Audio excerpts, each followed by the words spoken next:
Good morning, Master Dennis. How are you? Good morning. Fine, thank you. About you? Good, good. All right, Principle 183, page 353. In the past, Zonggong was already the retainer of Ji Huangzi, and Zhu Yu was the magistrate of Wuqian County. But Confucius still reminded his two students to employ the virtuous and capable, and to question the suitability of the people they appoint. This illustrates that the employment of suitable people is fundamental to all good governance. And Zhuangzi said, when a nation, the superiors and the subordinates, they only exchange in benefits and what they can gain from the relationship, then the country is in danger. Because it is no longer what's good for the people, but it's what's good for the pocketbook. Yeah. Page 355. In his memorial to the king, Gong Sung Hong said, I heard that emperors Yao and Shun, from antiquity, attached little importance to conferring noble titles and providing rewards, but people strove towards virtuousness. Both emperors did not advocate the use of severe punishments, yet violation of the law was uncommon. This is because emperors Yao and Shun guided their officials and the people through their selflessness and justice, and were trustworthy and righteous towards the people. In the later eras, importance was given to conferring noble titles and offering extra rewards, but paradoxically, the people did not trust them. Handsome rewards and severe punishments were insufficient to inspire the people toward virtuousness and prevent them from doing evil. A leader must be trustworthy toward the people. Hence, by appointing officials based on their abilities, the duties assigned could be well managed. By shedding unnecessary speech, the truth could be understood. By eschewing the production of useless utensils, taxes could be reduced. By making the most of the farming seasons, the people could be made prosperous. When virtuous people are employed, unscrupulous ones would be dismissed, and the imperial court could thus establish its dignity. If those with contributions were promoted, whereas those without were demoted, the ministers would understand the principles of making concessions. If the extent of the punishments were proper for the offense, treacherous people would stop behaving in an evil way. If the extent of the reward matches the levels of one's wisdom and capability, the lower-ranking officials would feel encouraged. These 8 aspects constitute the foundation of governing a country. Going back to Lee Kuan Yew, ex-premier of Singapore, he had a very strict anti-corruption law, and he did not allow free speech, certain kind of speech. And people who said bad things about him internationally, I think he filed, I think I told you before, 30 or 60 lawsuits in international courts, and he won every single one of them. So unnecessary speech can waste so much time. He said, he did, they did, the weather, this and that, and you go nowhere. So it's like, I personally, I don't engage in that because my life is too short. Page 359. Thus the sage rulers of antiquity had insights into the evolutionary law of matters and understood the key of their country's survival. The governing principles were therefore centered on bringing stability to the people. Even if they were officials who hatched plots of rebellion, they would not receive any support from the people. Thus it is said, it is possible to guide people in times of peace to practice benevolence and righteousness, but in times of peril, people would conspire to do evil far more easily. This is what the aforementioned description is all about. So they say, when you take away everything from a person, from a man, he has nothing to lose. Then he's ready to die, he's ready to go to prison, he's ready to do bad things. So this may or may not factor into the welfare socialist state of enabling weakness. I haven't studied it long enough, but if you look at the next one, page 360, Thus, the sagely ruler does not convey his instructions through speech, but through virtuous governance. Tao can never be achieved through speech. When the Tao is lost, one relies on virtues to govern a country. When virtues are lost, one relies on benevolence to govern a country. When benevolence is lost, one relies on righteousness to govern a country. And finally, when righteousness is lost, one relies on proprieties to govern a country. So the Tao is hard to get to know. 361. In the Analects by Confucius, there was a question: when the people are wealthy, what more shall be done? Confucius replied, educate them. Teaching the people virtues or regulating their conduct with proprieties would help them understand the right principles, and they would thereby reform their thoughts and abide by the path of righteousness and virtues. If everybody can fulfill filial piety and respect while serving their parents at home, and follow the proprieties of orderliness while being away from home, would therefore be incidents of profligacy, brutality, and arrogance. That's promiscuity, profligacy. Page 364. If the right principles were to be implemented in the world, the poor and lowly would have no complaints. The noble and wealthy would not be overbearing, the weak and ignorant would have no fears, and the courageous and intelligent would not be arrogant. This is because everyone keeps his own duty. If a brilliant legal system could be implemented in the world, the poor and lowly would not dare to resent the noble and wealthy, and the noble and the wealthy would not dare to bully the poor and lowly. The weak and ignorant would not harbor hopes of surpassing the courageous and intelligent, whereas the courageous and intelligent would not dare to disdain the weak and ignorant. This shows how ruling by law is not as good as ruling by virtues. In the K-Sutra, or in the Infinite Life Sutra, we have read it very quickly.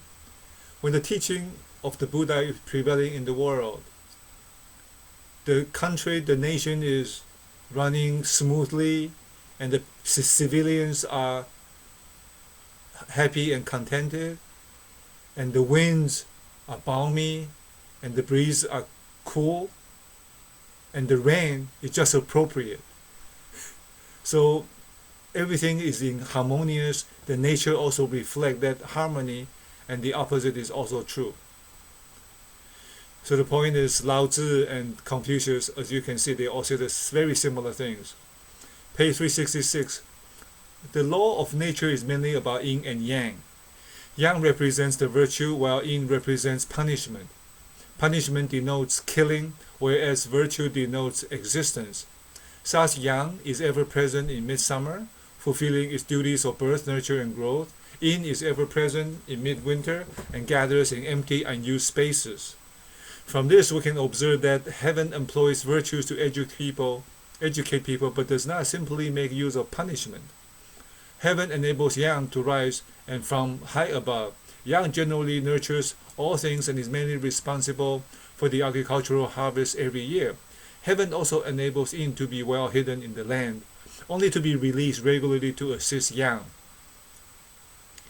Without the assistance of yin, yang cannot single-handedly produce a great harvest for the year. In governing, a ruler who abides by the will of heaven, who teach others by employing virtues, and would rarely use punishment. Punishment cannot be used alone to rule the country, and this is akin to the idea that one cannot solely on the yin to bring excellent harvest for the year. We talked about Master Dennis, syntropy and entropy. Syntropy is where the energy converges, like pregnancy. The food and everything and the zygote, fertilized egg, converges into a baby. All the energy is moving towards one goal. That's yin. It happens in the dark. You don't see it. You don't see it happening. You can see superficial symptoms on the outside. So that's how the yin works. It's underground. Yang is in the sun. It's explosive. The yin and the yang. When you get a chance, YouTube, Earth from space. It's incredible. Every year, like 2 billion tons of dirt and soil is washed from the Amazon forest into the ocean. And so the soil in the Amazon jungle is depleted, is bleached. has no more nutrients left. So how does it get replenished? In the Sahara Desert, sandstorms whip up and breathe into the atmosphere 3,000 feet above the ocean and travel 2,000-3,000 miles. Take the ancient plankton's remains, skeletons, as fertilizer to fertilize the Amazon jungle every year. It's amazing. It's just amazing how you saw the Amazon forest in the rainy season, every leaf becomes 3 or 4 because of the rainfall. But then because of the washout of the soil, how does it get recycled? How do the nutrients get to it from Africa? It's just amazing, this creation. And if you look at it, it's almost too much to be accidental. It's too much. Dinosaurs died, now we have gasoline to burn. Very interesting if you think about it. Page 369. After a peaceful and prosperous era, there will be civilians who rebel, living in peace and stability without chaos. Somehow evil intentions will arise in people's minds. After a tumultuous era, a country is inclined to easy governing because the civilians have suffered the scourge and sufficient harm to be fearful, and they yearn to live in peace. If penalties are plentiful, complicated but disorderly, that makes things worse because the net of justice is too tight to be avoided. Hence, people will superficially obey the law just for the sake of evading punishment. But they no longer have a sense of shame. Once there are legal loopholes, people are bound to violate the law. Once education begins to flourish, penalties are seldom imposed because people have learned to encourage and advise each other based on the benevolence and righteous and have developed the sense of shame and honesty. I grew up in many ways without shame, without rules, without proper legal virtues and moralities in many ways. And that's why Master Jin Kong and Confucius and Lao Tzu and so on, they all talk about the importance of Hinayana, or the guidelines for youth, and the 3-letter sutra. All of those are to educate young kids so they know how they should behave towards their parents, towards siblings, towards friends. Don't take people's stuff, don't lie, and they have some basic common sense. My father had that, but then he was a refugee at age 18 as well. So the whole generation, multiple generations of people were washed up, the education was washed away. And the Japanese occupation of China for 8 years, that also had a big, not blaming anybody, big disruption to the normal way of life and education. So if my daughter was born again today, I would know what to do, but she's 20, too late, in my case. Page 371. As a ruler educates his subordinates and subjects, they would obey him. Just like placing clay on a potter's wheel and giving the master potter full liberty to shape the clay from its semi-finished state. It would also be analogous to pouring metal into a mold and allowing the foundry mechanic to cast it in the foundry. By bringing stability to the people through a benevolent government, those from afar will come and pledge their allegiance, which is my case for the United States of America. I really love this country. It's really unbelievable what I have here compared to Taiwan, Iran, my parents. And I will do everything I can because my daughter is here, if nothing else. By inspiring the people through music, they will remain harmonious and joyful. This is what the aforementioned description was about. Page 372. In his memorial to the king, Di Wulong said, "If one leads by example, others will obey and emulate his conduct. But merely paying lip service without practicing what one preaches will lead to disputes. Do as I say, not as I do." Colin Powell, the Joint Chief of Staff, the last one, he said, "The soldiers do not listen to what you say, they watch what you do." And I saw him speaking in person a couple of times, 2-3 hours. It was amazing. Page 374. In his memorial to the king, Huang Hen said, "The imperial administration is a mainstay of a country. If the high-ranking ministers and noble mutually abide by proprieties, remain respectful, humble, and tolerant, the populace will not engage in conflicts and fights with one another. If the ministers favor benevolence and righteousness and are philanthropic, the populace will not be violent. If the lower-ranking officials attain importance to noble behavior, the populace will be influenced and will follow in their footsteps. If the administrators are magnanimous, gentle, kind, and beneficent, the populace will be mutually loving and friendly. The aforementioned 4 points can justify the reasons that a wise ruler could transform people without implementing harsh laws and severe punishments. Why? If impulsive and irrational arguments and behavior are found at court, the populace will do just the same and bring forth the woe of confrontations. If the person in higher position is a dictator, the populace will follow and become intolerant. If jealous, mean, and competitive ministers occupy higher positions, the populace will harbor intentions to mutually harm one another. If the officials are greedy and crave for self-profit, there will be thieves and robbers among the people. This is the fundamental cause for the changes in social customs.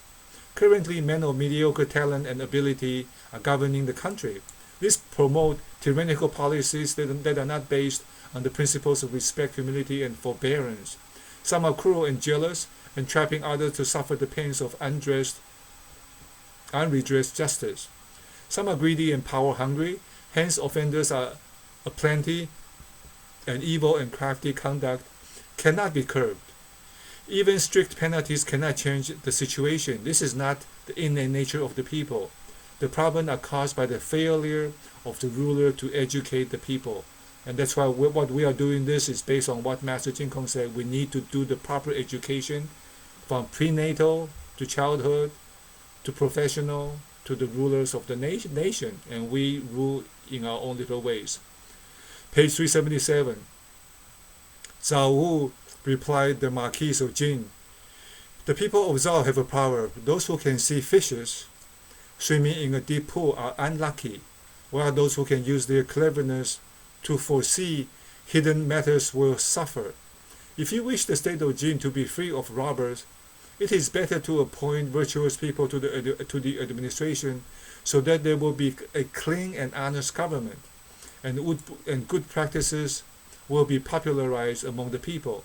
If everyone has shamefulness, who among them will become robbers? Thus the Marquis of Jin appointed Sui Hui to manage the related government of affairs, and as a result, many robbers fled to the state of Qin. Page 379. We revere the sages not because they formulated criminal laws based on the people's offenses, but rather it is because they prevent the occurrence of crimes. A man with the noblest virtues would rule the country like this. He would look into the kind intention behind the minor offense and seek ways to pardon the wrongdoer.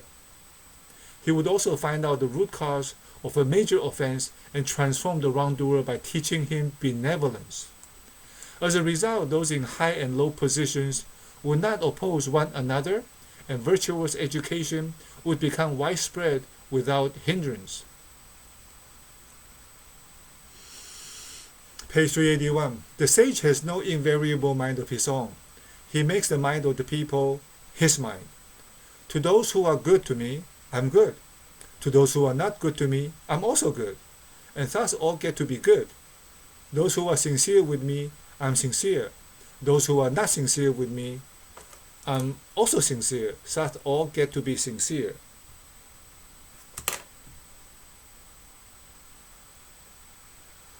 Virtuous people, page 383, are the teachers of unvirtuous people.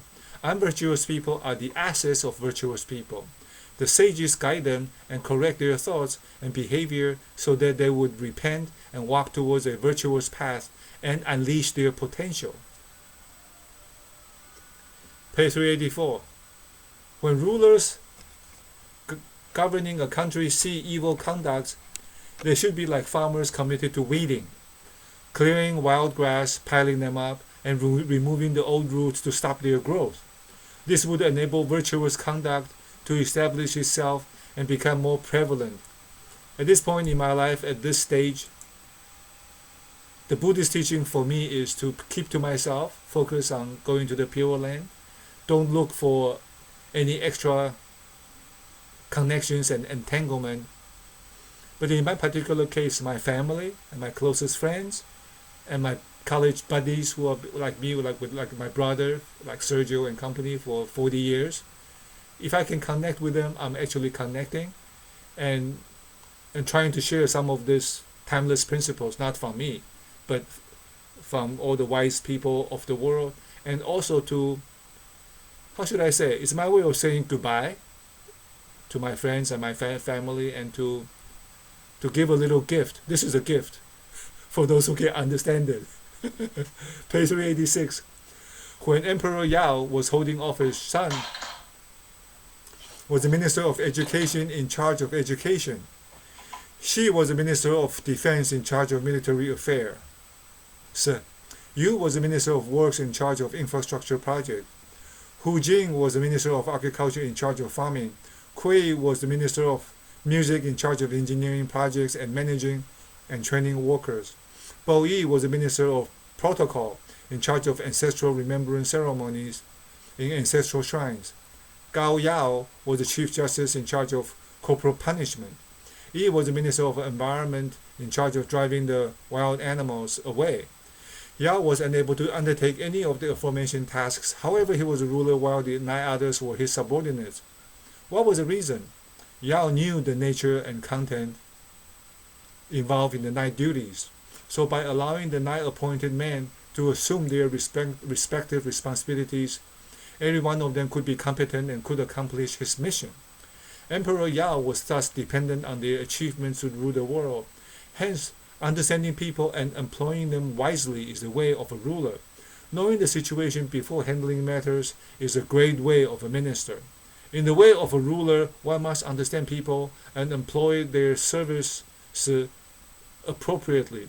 In the way of a minister, one must be professional and avoid upsetting the existing laws and systems.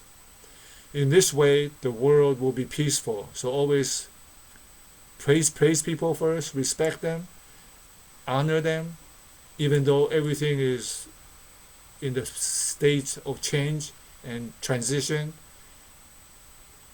and then introduce the change slowly in a way that people can accept it so we don't capsize the boat. Page 389.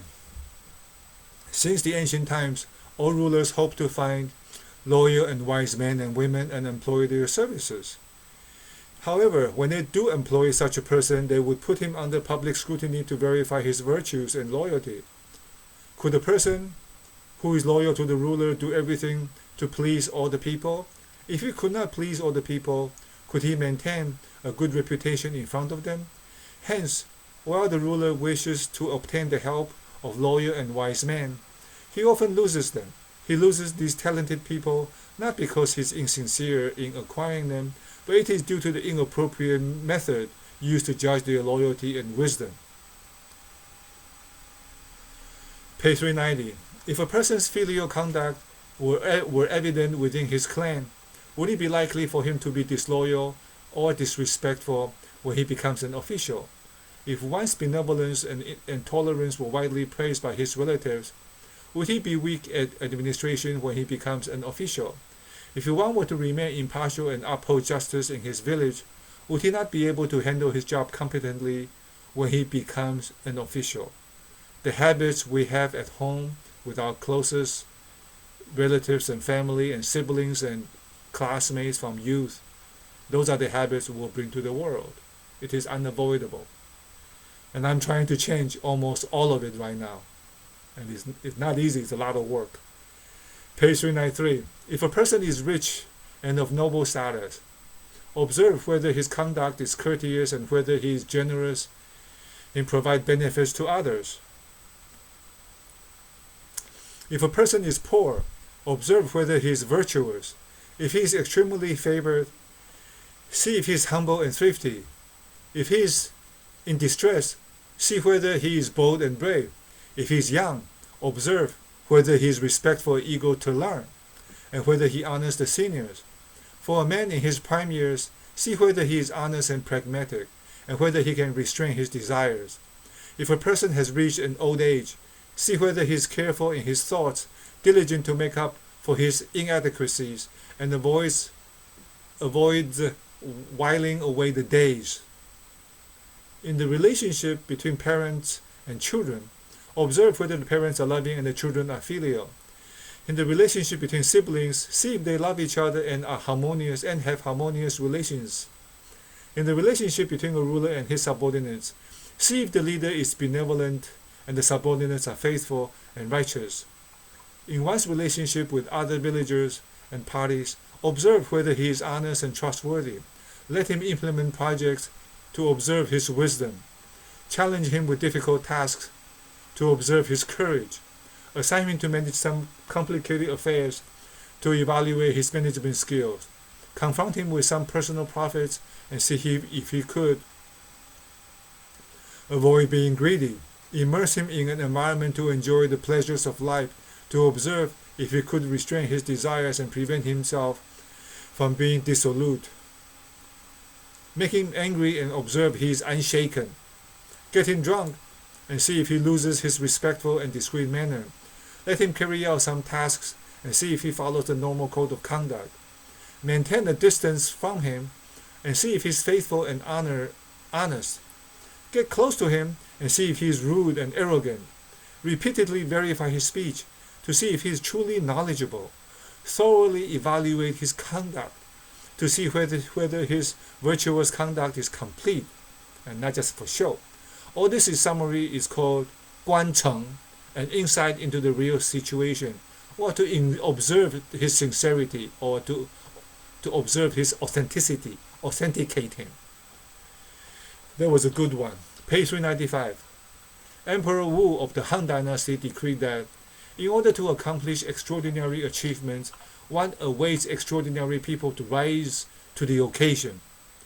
Some horses bolt and kick, but they could gallop 1,000 miles. Some scholars are ridiculed because they do not comply with the norm, but they could make significant contributions and establish a name for themselves. The key, therefore, lies in putting the strength of the people into good use. With this decree, the loyal officials at all levels within our nation are tasked with scouting for and recommending extraordinary talent who can take on the positions of ministers, generals, and ambassadors. It is in his memorial to the king, page 397, Di Wulang said, a harmonious relationship between the yin and the yang would bring a year of good harvest. If superior and subordinate share the same vision and virtues, transformative education would be effective. If Your Majesty could appoint provincial governors, prefects, and other lower-ranking officials as court officials, and summon to audience the expatriates in the capital Luoyang, Your Majesty could use this as an opportunity to understand the situation of the Four Corners and observe the conduct and abilities of the aforementioned people. Officials who write letters to debate untruthful things should be asked to return to their hometowns. This is the ex-premier of Singapore. Punishment should not be imposed based on one's feelings, and this will show that the administration is tolerant. Page 400. Use the eyes of the people to see. Use the ears of the people to hear. Use the wisdom of the people to deliberate. And use the strength of the people to achieve goodness for all people. Thus, laws could be thoroughly implemented. The people's sentiments are made known to the rulers, and the officials' views gradually reach the ears of the ruler, and the officials will support the ruler like spokes centered on a wheel axis. The ruler will not give out rewards just because he's happy, or scold and reprimand others just because he's angry. The laws are clear but not onerous, and observations and words are delivered free of obscurity, clear and straight to the point. Daily reports are received with open arms and not resisted, so that the wise and able could use their wisdom to the fullest, and ordinary folks could exert their ability to the fullest. The people nearby could enjoy stability, whereas those afar would remain grateful towards the ruler's grace. This is the result of the ruler fully understanding the way of employing people. if you go to the Dao, you have seen a school of fish, school of anchovies. Let's say there are 500 and they all move simultaneously in directions. So in an organization that's called the 360 profile feedback, you get feedback from your superiors, subordinates, and peers, so that they look at you from all around. So for a leader, this is how you lead by 360 in a government. For that school of 1,000 fish, how can they move in synchronicity? They have a line, it's a pressure line on the side of the body that can pick up the slightest change in water pressure. That's how they can move. So each fish, a prey animal such as a prey bird or a prey fish, the eyes are on the side.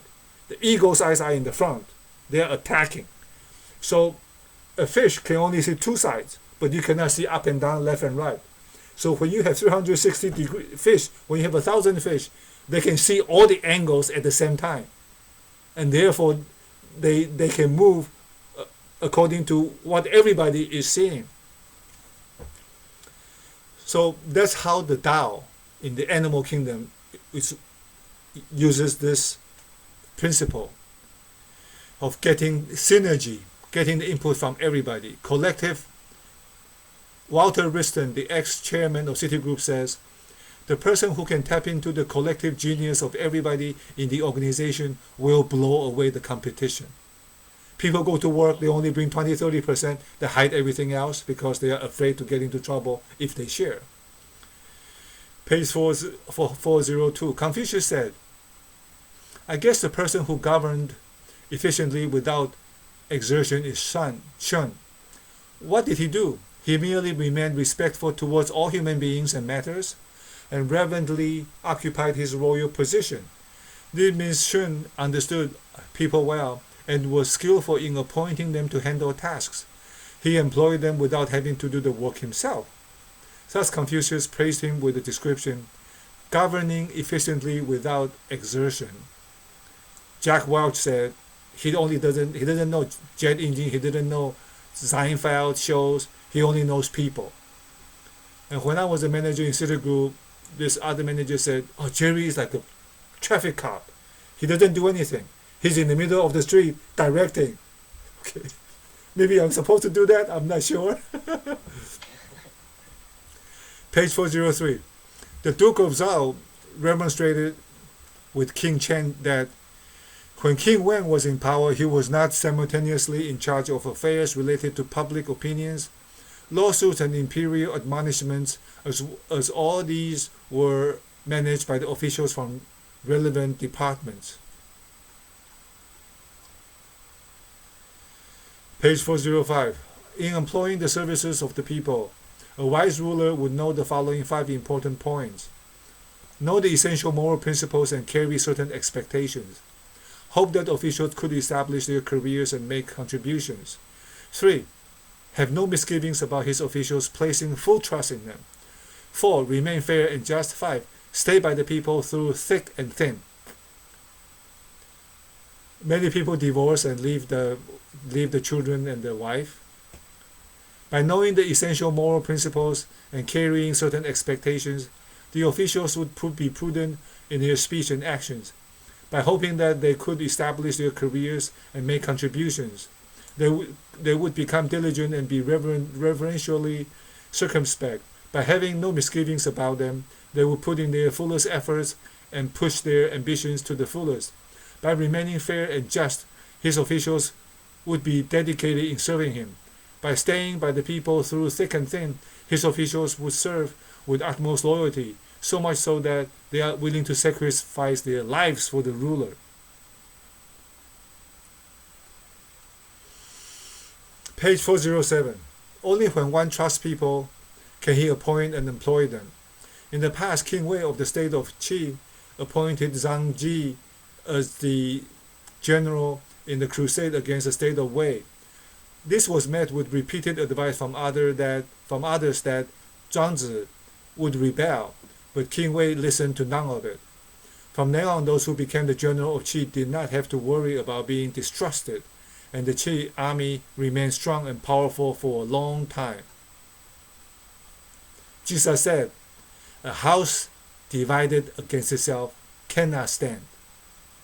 And Confucius said, prosperity comes from harmony within a family. Page 409.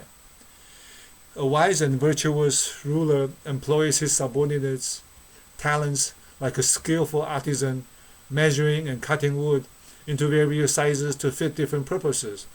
The use of compasses and the angle rule to measure circles and squares were done just right, and even oddly shaped wood with distinctive texture could be put to good use. Among all the plants in the world, none is more poisonous than aconite, but a good doctor would keep it in a bag because it is useful.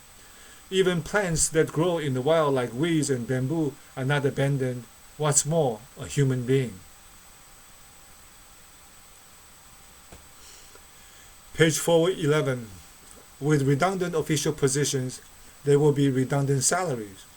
These are the country's pests. A wise ruler establishes official positions to ensure that government affairs commensurate with the number of staff involved. When government affairs commensurate with the number of staff, fewer officials are needed and the number of lay people will increase. With more lay people, more can return to farming. Fewer officials also mean that those receiving salaries are fewer in numbers. Officials will receive ample salaries to support their families, and no longer will they extort anything from the lay people. Without extorting anything from the lay people, rebellions and offenses will be put to a stop.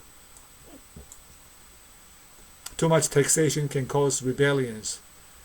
When people have nothing to eat, they rather fight and die. Page 412. When selecting a capable person from the masses to work as an official, you must first assess his morality and ability. Once his morality and ability have been evaluated, he can be assigned a specific post. If he shows competency in his job, then he can be officially granted a rank. Once the rank is confirmed, this person can be given an appropriate salary. Page 413. The way to use virtuous and unvirtuous people is different. Using the unvirtuous would rely on rewards and punishment, whereas using the virtuous would rely on being righteous. Hence, a wise ruler would employ his subordinates based on righteousness and be cautious in giving out rewards and punishment, so that both the virtuous and unvirtuous can be gainfully employed. Page 415. In the ancient times, the artisans did no other jobs apart from their own. The scholars held no other positions except their own. Since the artisans did not do other jobs, they did not have overwhelming tasks, and it was therefore easier to become more competent. Since the scholars did not undertake other jobs, they had fewer responsibilities, and it was therefore easier to remain dedicated. Hence, the scholars' positions could be passed from one generation to the next, and the artisans' jobs could be perpetuated. On the subject of administration, page 417, government officials with long-standing service would know how to conduct themselves with dignity. If they remain content in their respective positions, the lay people would remain peaceful and unperturbed. Yi Zhuang states that there are 2 leap months in 5 lunar calendar years before the orbit of heaven is complete. Even heaven takes 5 years to complete its revolution. What's more, the earthly matters of human beings. Things take time. Everything good takes time, like the ripening of a bunch of grapes. Page 419. In the state of Zhang, the Supreme Chief Minister ZP wanted to appoint Yi He as the senior minister of his fifth, but Yi He was too young and inexperienced. Ji Chen reminded ZP, if you like someone, it would be very likely that your course of action would benefit him. Now that you favor this person and wish to pass administrative power to him, it is akin to letting someone who does not know how to use a knife to do slaughtering. He is highly likely to injure himself. Your fondness of him would only hurt him. Who would dare to seek your favor? To the state of Zen, you are like a pillar. If the pillar breaks, the rafters would collapse, and I would also be stuck underneath. How could I not speak out? For instance, if you have a beautiful piece of brocade, You are unlikely to give it to an apprentice tailor to make clothes. Important positions and big fiefs are things that one personally relies on for protection, but that you allow an apprentice to do the job. Are they more important than a beautiful piece of brocade? I have only heard of proficient people appointed to govern, but I have not heard of people appointed so they could learn to govern. If one resorts to this, the damages would be inevitable. For example, in hunting, wild animals could be hunted after you have become skilled in shooting arrows and driving a cart. But if you have never ridden on a cart, shoot an arrow, or drive a cart, then all you would worry about is whether the cart would be damaged, overturned, or whether one would get trapped underneath. Would you even have the heart to focus on hunting for the prey?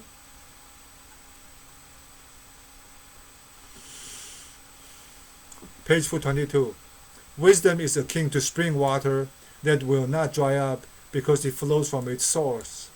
A person whose conduct can serve as a good example for the public can be called a civil teacher. A person who inspires growth of wisdom and mutually corrects mistakes with others, this person can be called a civil friend. A person who abides by the law, remains steadfast to his responsibilities, and does not do evil can be called a civil official. A person who appeases the people by yielding to their every demand is a civil slave.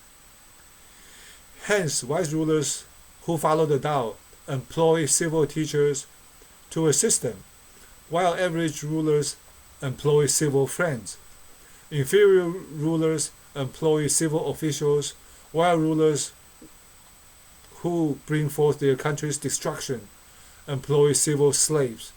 If you want to know whether a ruler will encounter dire fate, look at his subordinates first. Those with equal discerning power can recognize each other. Those with similar acute hearing can hear each other. The like-minded can follow in each other's footsteps, and the ruler who is unvirtuous would naturally be unable to work with virtuous officials. Thus, the ruler's appointment of his cabinet carries the clues to the country's survival or demise, and the key to a successful or unsuccessful administration. How can one not pay attention to these matters? Page 425. The duties of a magistrate are none other than to love the people and endow them with land, uphold the fair and just government, be dignified to evoke reverence from lower-ranking officials, and be magnanimous so that the people could be pardoned and educated. A magistrate is the closest official to the people and will directly affect their lives. With people as the foundation of a country, one cannot overlook the importance of the officials closest to the people. The clarity of what constitutes personal and public interest will ensure that unscrupulous people are unable to act on their jealousy against the virtuous, and the incompetent officials are unable to act on their jealousy against meritorious officials. Thus the three kings employed righteousness to endear the people, and the five hegemons used laws to settle state disputes. They did not monopolize public interest for personal use. In today's tumultuous era, the ruler is fond of monopolizing a country's profits or holding administrative power to satisfy his personal interests. This causes the country to be in peril and meets its downfall.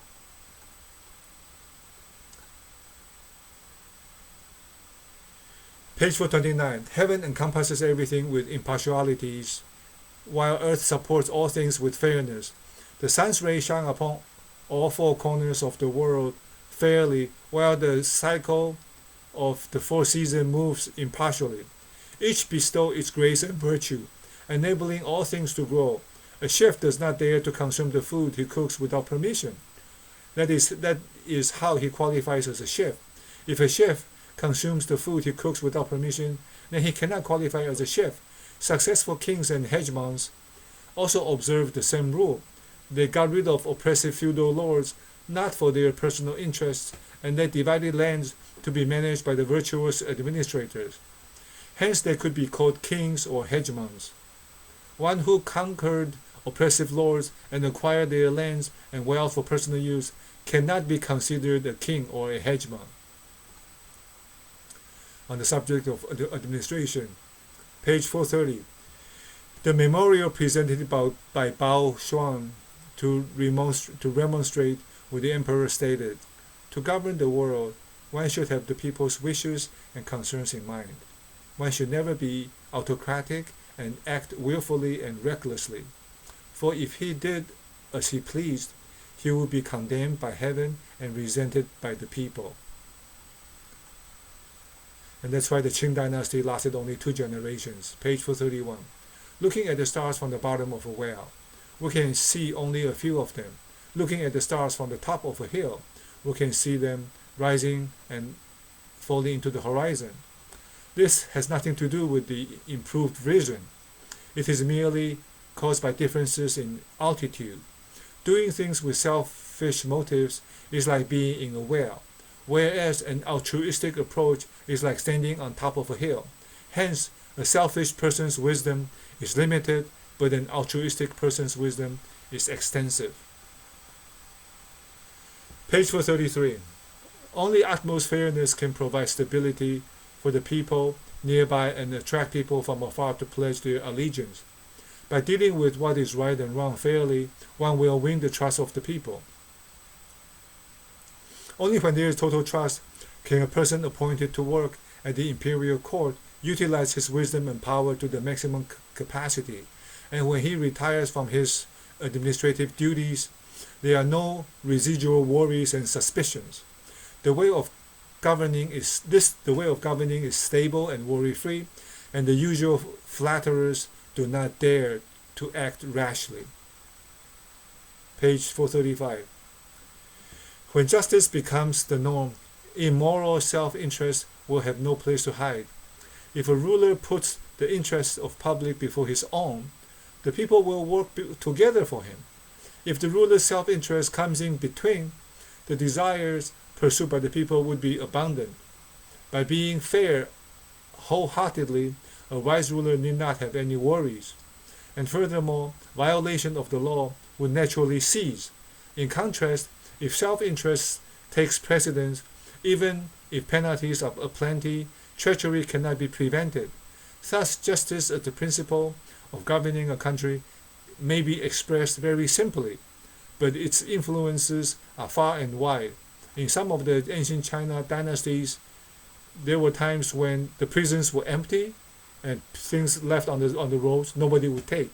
They really had seen such periods of time based on some of these principles.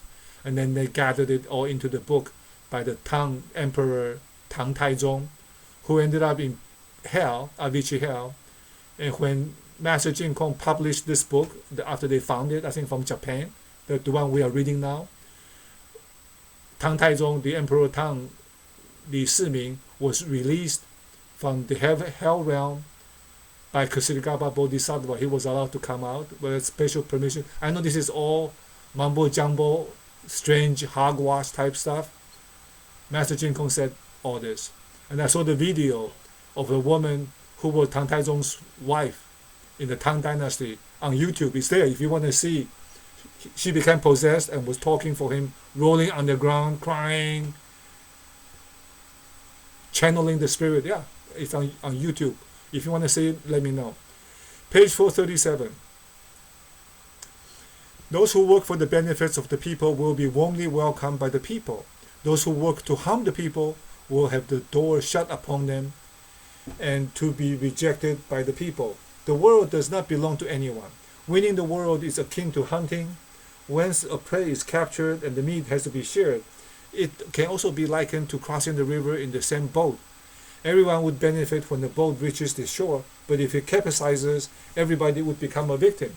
If the ruler could share gains and losses with the people, they would support him and none would oppose him. And even Genghis Khan applied the same principle.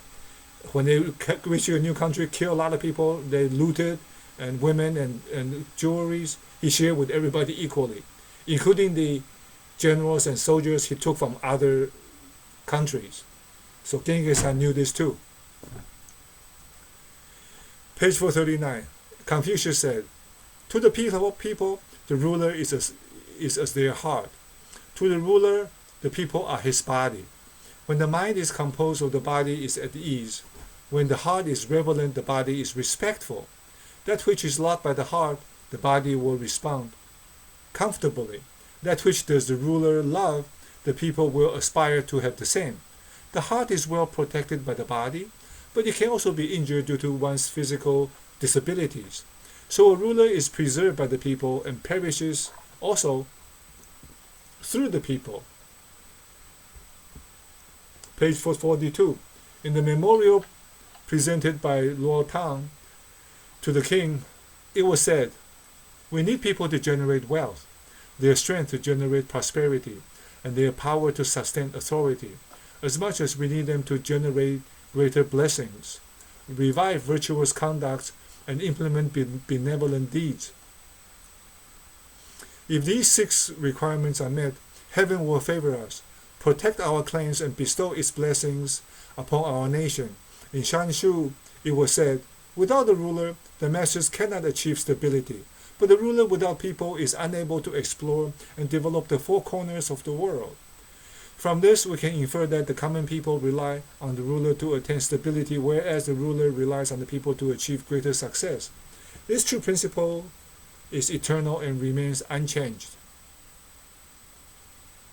When the father is very kind and wise, the children are very happy and respectful and loving. 443. Duke Ali of the state of Lu asked Yu Lu, the harvest for the year is poor, and the income is insufficient to cover the expenditures. What should we do? Yu Lu replied, why don't we restore the 1/10 tax system? Duke Ai said, even with 1/5 tax system, I felt it was not enough to cover my expenses. How could it be possible to revert to the 1/10 tax system? Yu Lu replied, as long as the people enjoy abundance, will the king suffer from shortage of revenue? If the people do not have enough to spend, can the ruler expect to have enough for his needs?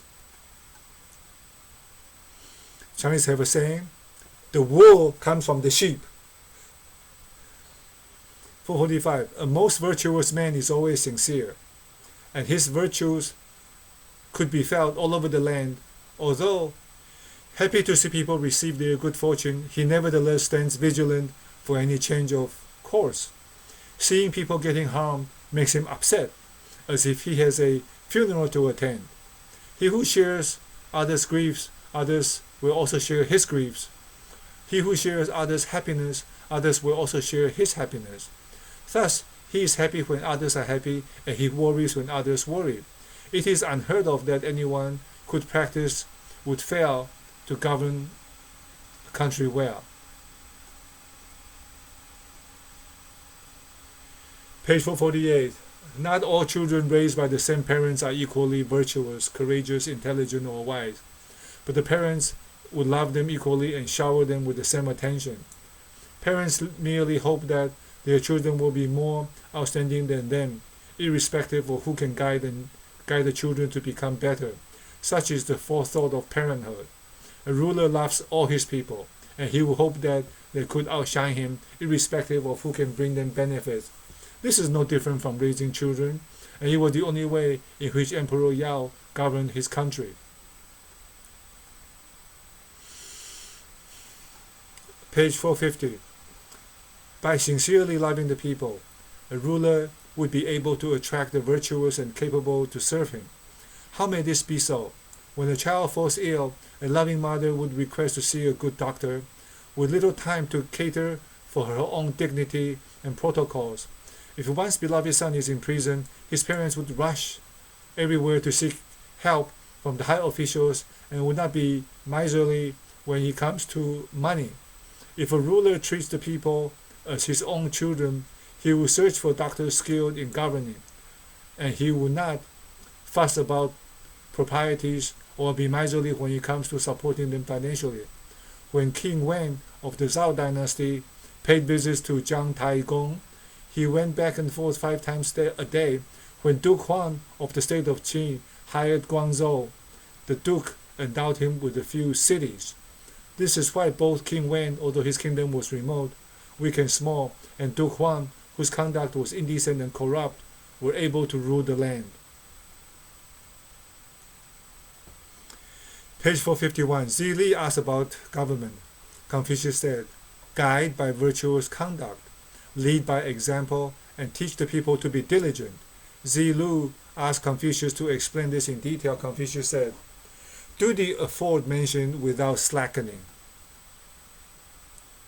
If one avoids doing meaningless things that would delay or impair meaningful work, he will achieve success in governing a country.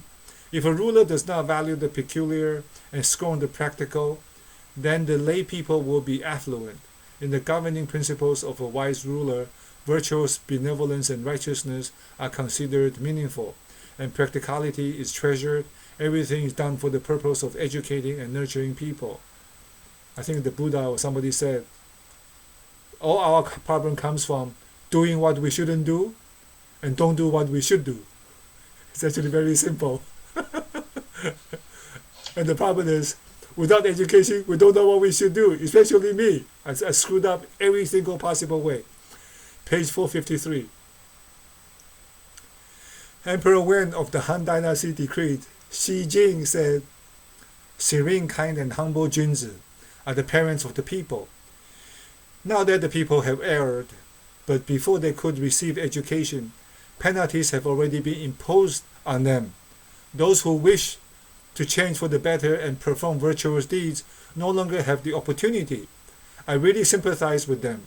If penalties have reached the extent of severing people's limbs and pricking their skin, making their limbs unable to grow again and making it impossible for them to make a full recovery, such penalties make people miserable and do not comply with virtues. Does it accord with the original intention of acting as the parents of the people?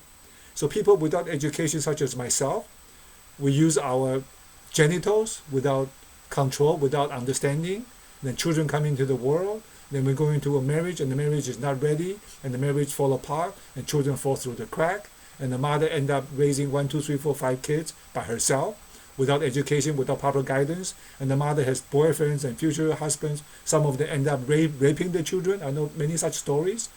And then these people ended up growing up. They go steal things in the grocery store. They go sell drugs. They go dealing with stolen goods. They go smoke hashish, marijuana, become addicted to heroin. Then they end up in prison. And then they do it 3 times. They have 3 strikes. They end up in prison for life. This guy, you went shooting with him. His son was in prison 45 years. At age 35, he was in his... Yeah, so he was... So the thing is, it's messed up. You know, people coming without education, unprepared, without upbringing, without protection, without guidance, without support, without sustenance. Then we punish them. Then we punish them more severely. Then we spend $60,000 a year to put them in prison. And then prison is a private business, people making money. And then they need the free labor in the prison system to make stuff for the factories. It just goes on and on and on and on. And that's why Confucius or somebody said, to lead a nation, to guide its military and the citizenry, first educate. Yeah. From birth, you educate them. Otherwise, it's very, very difficult to change. Page 455. The book of Xi Jing said, a serene ruler is like the parents of the lay people. What pleases the people would please the ruler, and what they detest, he would detest too. Thus he can be considered the parents of the people. To love things that people hate, and to hate things that people love, this is to defy human nature. Calamities will befall he who does so.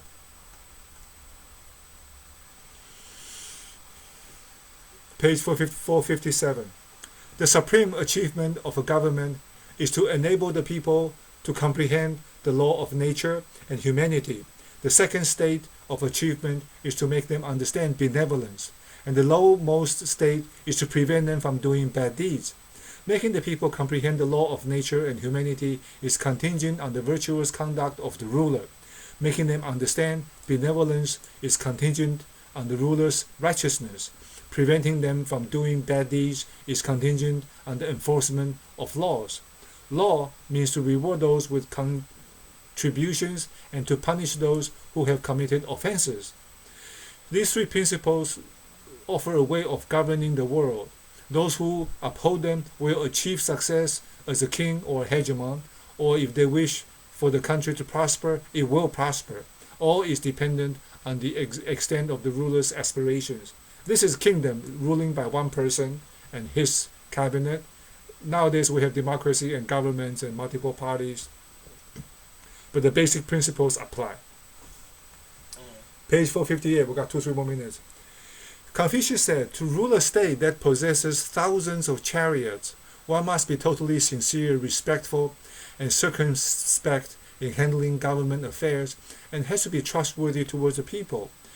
Be thrifty in terms of expenditure, love the people, and employ power to do public works during breaks in farming. And in a very little way, I tell Jojo, I said, look, don't waste the food, don't order too much and put it into the trash can. When you use the tissues and so on from Burger King and so on, don't take so many and put it in the trash can. It's bad for the environment. People have to cut down trees. And then if you eat something, you're going to throw half of it away.